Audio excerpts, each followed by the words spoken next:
সর্বনাশ হয়ে গেছে ও সাধু বাবা, উত্তরের মাটির বাঁধ ফাটতে শুরু করেছে। আমাদের হাতে সময় খুব কম, এক্ষুনি কিছু একটা ব্যবস্থা করতেই হবে। তুমি সবসময় আমাকে সবার সামনে ভাবে বিনা কারণে ছোট কেন করো? আমি হয়তো তোমার মতো চালাক নই, কিন্তু বাড়ির কাজগুলো তো মন দিয়েই করার চেষ্টা করি। কিন্তু মা, ভাতের হাঁড়ি থেকে তো কেরোসিনের গন্ধ বেরোচ্ছে, সময়ও পেরিয়ে যাচ্ছে, এত তাড়াতাড়ি কি রান্না হবে?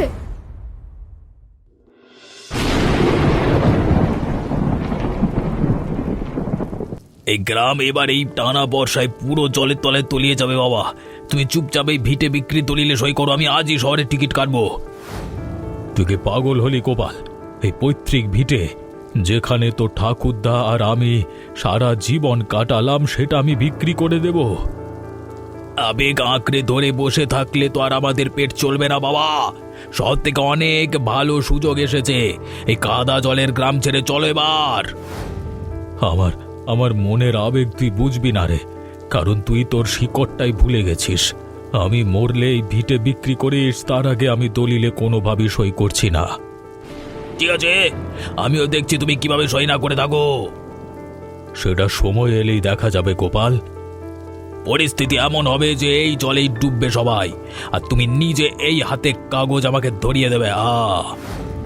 তবে মনে রাখিস, বিপদের দিনে শহরের ওই বাবুরা নয়, এই গ্রামের মাটি আর মানুষেরাই আমাদের পাশে এসে দাঁড়াবে। সর্বনাশ হয়ে গেছে ও সাধু বাবা, উত্তরের মাটির বাঁধ ফাটতে শুরু করেছে। বলিস কি হারু? যে কোনো মুহূর্তে হু হু করে নদীর জল ঢুকে পড়বে আমাদের গ্রামে। এ তো কালকে খবর পেলাম বাঁধের অবস্থা মোটামুটি ঠিক আছে। হ্যাঁ, কিন্তু আচমকাই বাঁধ ফাটতে শুরু করেছে। আজকে আচম কেমন ফাটল ধরল কি করে? এখন তো দেখছি মহা বিপদ।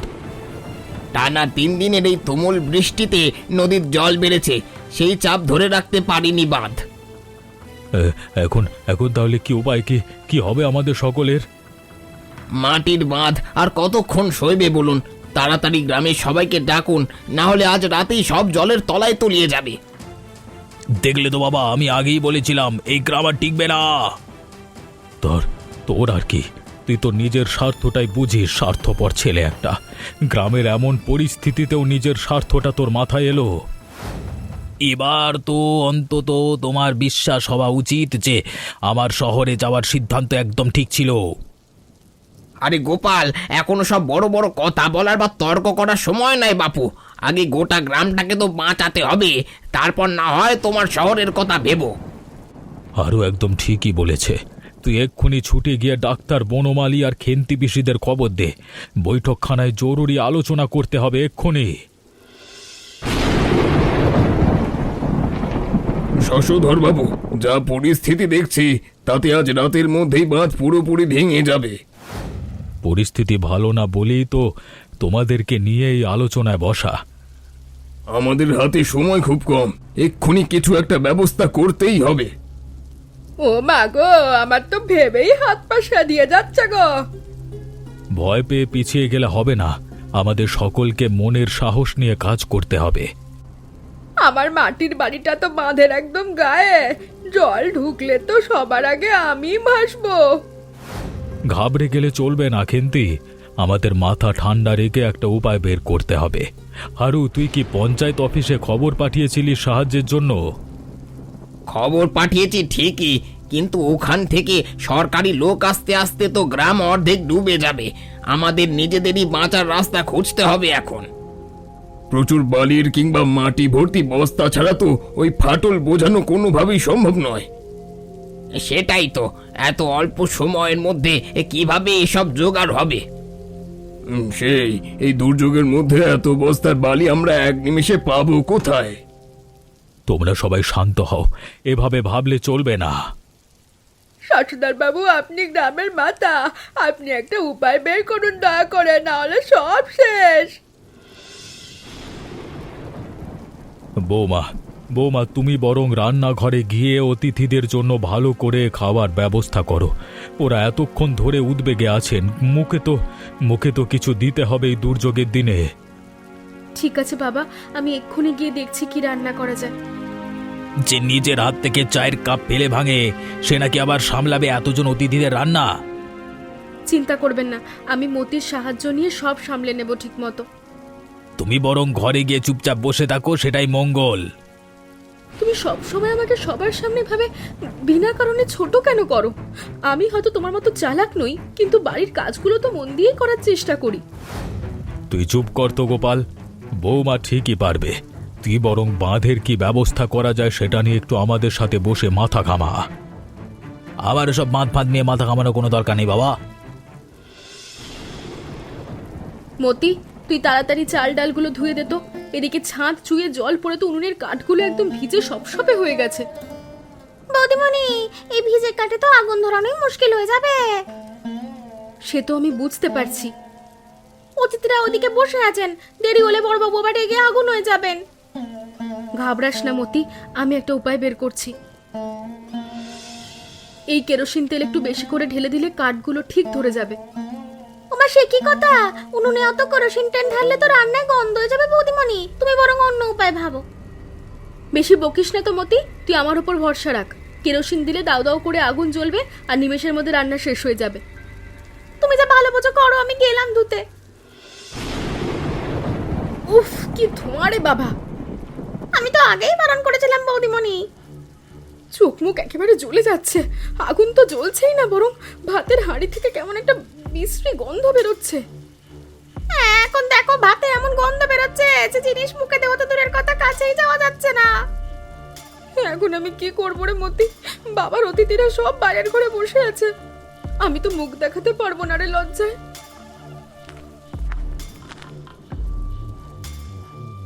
কি রে, এখানে কি করছিস এতক্ষণ ধরে? আর এই ধোঁয়ার উৎকট গন্ধ কিসের আসছে রান্নাঘর থেকে? মা, আমাকে বাঁচান। আমি আগুন ধরাতে গিয়ে কেরোসিন ঢেলে ফেলেছি, এখন সব রান্না নষ্ট হয়ে গেছে। আরে বোকা মেয়ে, তুই কাঁদা বন্ধ কর আগে। আমি তো আছি, তুই চিন্তা করিস না, সব ঠিক করে দিচ্ছি আমি। আপনারা আমাকে কেউ ক্ষমা করবেন না। মতি, তুই ওই গন্ধওয়ালা হাঁড়িটা নামিয়ে রাখ এক পাশে, আর গোয়াল ঘর থেকে ওই শুকনো ঘুঁটে আর পাটকাঠগুলো নিয়ে আয় তো। এনে দিচ্ছি মা। কিন্তু ঘুঁটের আছে কি তাড়াতাড়ি সবার জন্য রান্না তৈরি করা সম্ভব হবে এই বৃষ্টির দুপুরে? আলবাত হবে, বিপদের সময় বুদ্ধি খাটাতে হয়। ঘুঁটের ধোয়াহীন আছে, আমি এমন রান্না করব সবাই আঙুল চাটতে বাধ্য হবে। কিন্তু মা, ভাতের হাঁড়ি থেকে তো কেরোসিনের গন্ধ বেরোচ্ছে, সময়ও পেরিয়ে যাচ্ছে। এত তাড়াতাড়ি কি রান্না হবে? ভাতের দরকার নেই বৌমা, ওই বয়ামের মুড়িগুলো বের কর আর নারকেলটা কুড়ে দে। আজ আমি অতিথিদের স্পেশাল মুড়ির ছ্যাঁকা খাওয়াবো। মুড়ির ছ্যাঁকা? সেটা আবার কেমন রান্না মা? আমি তো জীবনে নাম শুনিনি, আর কাউকে রাঁধতেও দেখিনি। বা মা, গন্ধে তো চারপাশে একেবারে মম করছে। এর সাথে খাবার জন্য আর কি বানাবেন? শুধু মুড়ে দিলে কি আর বাবুদের মন ভরবে? মা, আপনি সত্যিই জাদুকর। আমার মতো বোকা মেয়ের বোকামিগুলো আপনি এভাবেই সবসময় নিজের বুদ্ধি দিয়ে ঢেকে দেন। সংসারে শুধু খাটলেই হয় না বৌমা, একটু উপস্থিত বুদ্ধি লাগে। চল এবার তাড়াতাড়ি খাবারগুলো নিয়ে বৈঠকখানায় যাই। ও বৌদিমণি, তুমি এবার একটু হাসো। মায়ের বুদ্ধিতে আমাদের সম্মান এবারে রক্ষা পেয়ে গেল। ও মা, এ তো দেখছি এলাহি ব্যাপার। বৃষ্টির দিনে গরম গরম মুড়ির ছ্যাঁকা আর মাছের পাতুরি, এত অমৃতের মতো লাগছে। সত্যি সদধর বাবু, আপনার বৌমার হাতের জাদু তো কোনো তুলনায় হয় না। এমন অভিনব আর সুস্বাদু খাবার আমি অনেক দিন খাইনি। আমার বৌমা একেবারে লক্ষ্মী প্রতিমা। একটু শান্ত স্বভাবের ঠিকই, কিন্তু সংসারটা কেমন নিজের হাতে সুন্দর করে গুছিয়ে রেখেছে। বাবা, এইসব রান্না তো মা নিজের হাতে করেছেন। আমার তো উল্টে উনুন ধরাতে গিয়ে একেবারে হাঁসফাঁস অবস্থা হয়েছিল। বৌমাটা বড্ড সরল, ও সব গুছিয়ে না দিলে কি আর আমি একা একা সবকিছু পারতাম? যাই বলুন মা ঠাকুরন, আপনাদের শাশুড়ি বৌমার এই মিল দেখে আমাদের চোখ জুড়িয়ে যায়। এমনটা সব বাড়িতে দেখা যায় না। বাহ, বেশ তো সবাই মিলে পিকনিকের আনন্দ নিচ্ছ দেখছি। বেশ, তো এখান থেকে চলে গিয়েছিলিস, আবার ফিরে এলি কেন? এদিকে বাইরে গ্রামের ডোবা নিয়ে নাকি এত দুশ্চিন্তা হচ্ছিল সকলের। তুই আবার কি শুরু করলি গোপাল? দেখতে পাচ্ছিস না সবাই চিন্তায় আছে? একটু খেয়ে দে, আমরা তো আবার বাঁধের কথাতেই ফিরতাম। তোমাদের এই পুরনো বাঁধ আর বাঁচবে না বাবা। আমি এই দলিলটা নিয়ে এলাম, আর কোনো কথা না বলে এবার সইটা করে দাও। গোপাল, তুমি শিক্ষিত ছেলে হয়ে এই বিপদের দিনে বাবাকে এভাবে চাপ দিচ্ছ? আপনারা বাইরের লোক, আমাদের পারিবারিক ব্যাপারে নাক গলাবেন না ডাক্তারবাবু। এটা কি তোমার একটুও উচিত কাজ হচ্ছে? আমি শুধু সেই উচিত অনুচিত কথাটা বলছি। আমি আমার বাবার ভালো চাই বলেই শহরে নিয়ে যেতে চাইছি। তুই আমার ভালো চাস না গোপাল, তুই শুধু টাকার লোভ দেখছিস। আমি আগেই বলেছি এই দলিলে আমি কোনো দিন সই করব না। সর্বনাশ হয়ে গেছে। আপনারা এখানে বসে আছেন আর ওদিকে বাঁধে বিশাল বড় ফাটল ধরে হু হু করে নদীর জল ঢুকছে গ্রামে।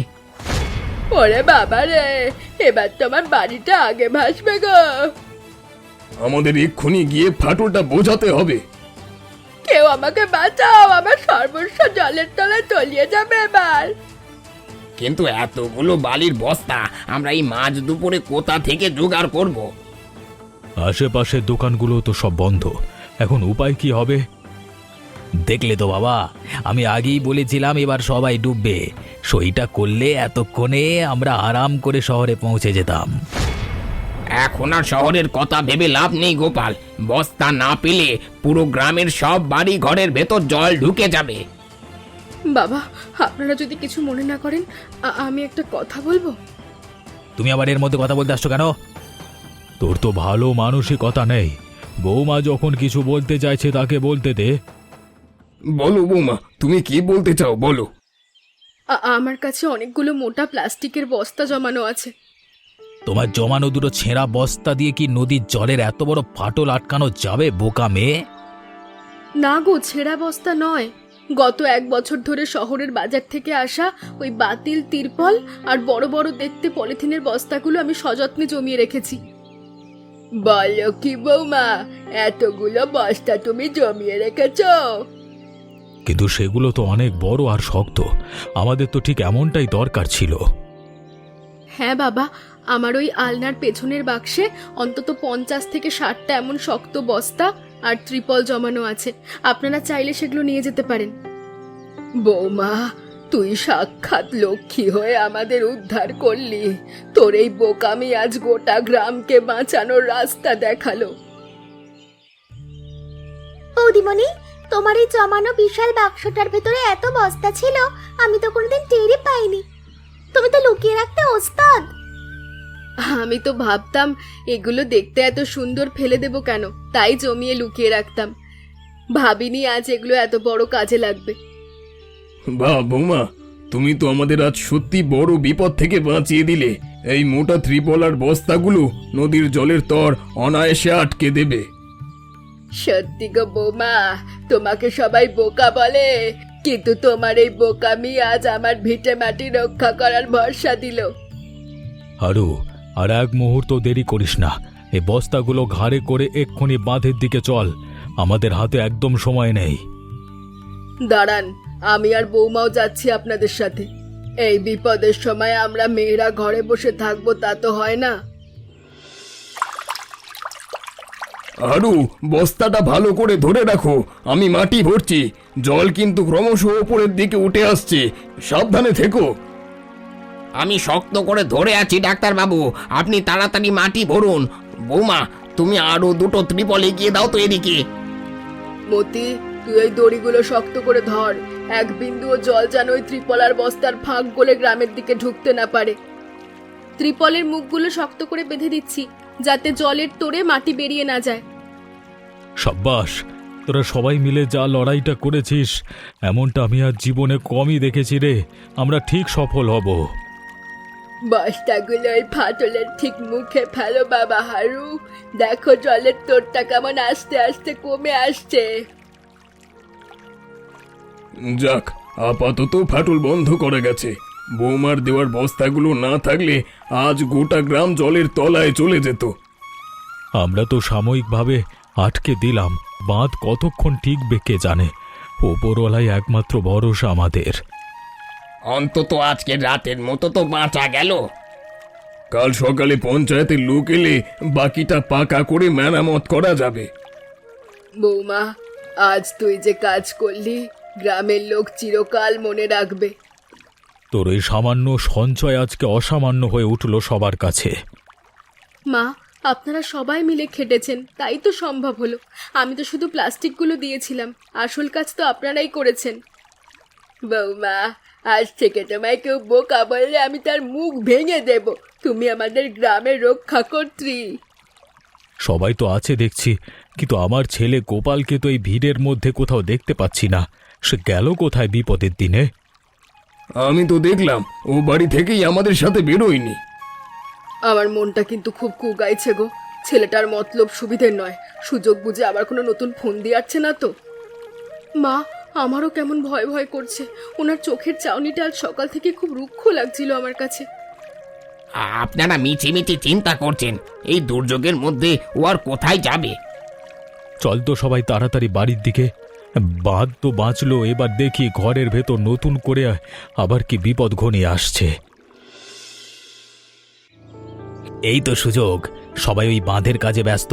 এই ফাঁকে বাবার আলমারি থেকে পুরনো দলিলটা বের করে আমার স্ট্যাম্প পেপারের সাথে জুড়ে দিই। তুই আবার আলমারি খুলে কি খুঁজছিস গোপাল? তোর এই নির্লজ্জতার কি কোনো শেষ নেই? ভালোই হলো তুমি এসে গেছো, আর কোনো তর্ক নয় বাবা। এবার এই দলিলে তুমি সই করবে, নইলে আমি তোমার আঙুলে ছাপ জোর করে নেব। তুই আমাকে জোর করছিস? নিজের জন্মদাতা বাবাকে তুই এতটা নিচে নামাতে পারলি টাকার লোভে? টাকার লোভ নয় বাবা, বাস্তব বুদ্ধি। আমি একা হাতে তোমাকে সামলাতে পারবো, কেউ তোমাকে বাঁচাতে পারবে না এখানে এখন। তুই ভুলে যাচ্ছিস গোপাল, জোর করে নেওয়া সই কখনো আইনে টেকে না। কিভাবে জোর করে টিপসই নিতে হয় তা আমার জানা আছে বাবা। আমি তোকে এই ভিটে কিছুতেই বেচতে দেব না। কি হচ্ছেটা কি এখানে? নিজের বাবার গায়ে হাত তোলার সাহস পাচ্ছিস কোথা থেকে গোপাল? তোর এত বড় স্পর্ধা! তুমি মাঝখানে এসো না মা, বাবার সই আজকে আমি নেবই। তুমি এটা খুব অন্যায় করছো। বাবা যখন চাইছেন না, তখন তুমি জোর করে ওনার কাছ থেকে সই আদায় করতে পারো না। তুই চুপ কর বোকামে। এই বাড়ির কে যে তোর কথায় আমি চলবো তুই? হ্যাঁ, আমি যা ভালো বুঝবো ঠিক সেটাই করবো। ও এই বাড়ির বউ, আর আজ ওর জন্য এই গোটা গ্রাম রক্ষা পেল, আর তুই নিজের স্বার্থের জন্য বাপ মায়ের ঘর ভাঙতে চাইছিস? চাইছি। সই না করলে আমি বাবাকে এখান থেকে নড়তে দেব না। বৌমা, তুই বরং গোপালের জন্য এক কাপ গরম চা নিয়ে আয়। ছেলেটা বড্ড ক্লান্ত হয়ে পড়েছে। হ্যাঁ, আচ্ছা ঠিক আছে মা, আমি এক্ষুনি একদম ফুটন্ত গরম চা বানিয়ে আনছি ওনার জন্য। আমার তোমাদের কোনো চায়ের দরকার নেই। বাবা, তুমি সইটা করবে কি না শেষবারের মতো আমাকে স্পষ্টভাবে বলো। আমার উত্তর তুই জানিস গোপাল, আমার শেষ নিঃশ্বাস থাকতে আমি এই দলিলে সই করব না। তুই যা পারিস করে নে। তাহলে আমিও জোর করি তোমার আঙুলের ছাপ নিচ্ছি, দেখি কে আজকে আমাকে আটকাতে পারে এই কাজ থেকে। দাঁড়া গোপাল, চাটা আগে খেয়ে নে, তারপর না হয় তোর বাবার সঙ্গে যত খুশি গায়ের জোর ফলাস।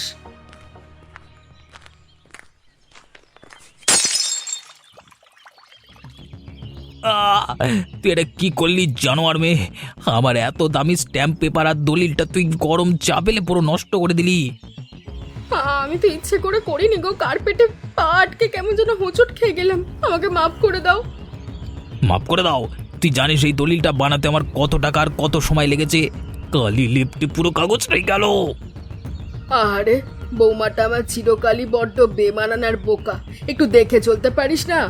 দেখ তো গোপালের কত বড় ক্ষতি হয়ে গেল। একেই বলে ওপরওয়ালার মার। যে দলিলে গ্রামের সর্বনাশ লেখা ছিল সেটা আমার বোকা বৌমার হাতের এক কাপ চায়ে ধুয়ে মুছে সাফ হয়ে গেল। আমি আজকে তোকে জ্যান্ত পুঁতে ফেলবো, সব পরিকল্পনা ভণ্ডুল করে দিলি।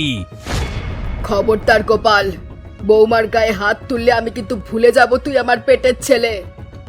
তুমি ওকে প্রশ্রয় দিচ্ছ মা? ও ইচ্ছে করে কাজটা করেছে, আমি নিজের চোখে দেখেছি ও শয়তানিটা। হ্যাঁ, প্রশ্রয় দিচ্ছি, কারণ যে বোকা বউটার জমানো বস্তায় আজ গোটা গ্রাম বাঁচলো, তুই তার গায়ে হাত তুলিস কোন সাহসে? তোর যদি ওই গ্রাম এতই অপছন্দ, তুই একা শহরে ফিরে যা। কিন্তু এই ভিটে আর এই বৌমাকে নিয়ে তুই আর কোনো ছিনিমিনি খেলতে পারবি না।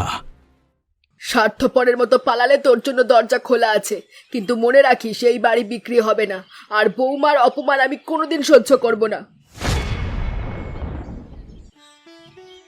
গোপাল, তুমি শিক্ষিত ছেলে হয়ে নিজের শেকড়কে এভাবে অস্বীকার করো না। আজ তোমার বউ না থাকলে আমরা কেউ বাঁচতাম না। ঠিকই বলেছেন ডাক্তার বাবু, শহরের ওই বাবুদের চেয়ে আমাদের গ্রামের এই কাদা মাটি আর বোকা মানুষগুলো বিপদের দিনে অনেক বেশি কাজে আসে ভাই। বাবা, আমি টাকার লোভে অন্ধ হয়ে গেছিলাম। আমি বুঝতে পারিনি যে আমার আসল সম্পদ তোমরাই। আমাকে ক্ষমা করে দাও বাবা, ক্ষমা করে দাও।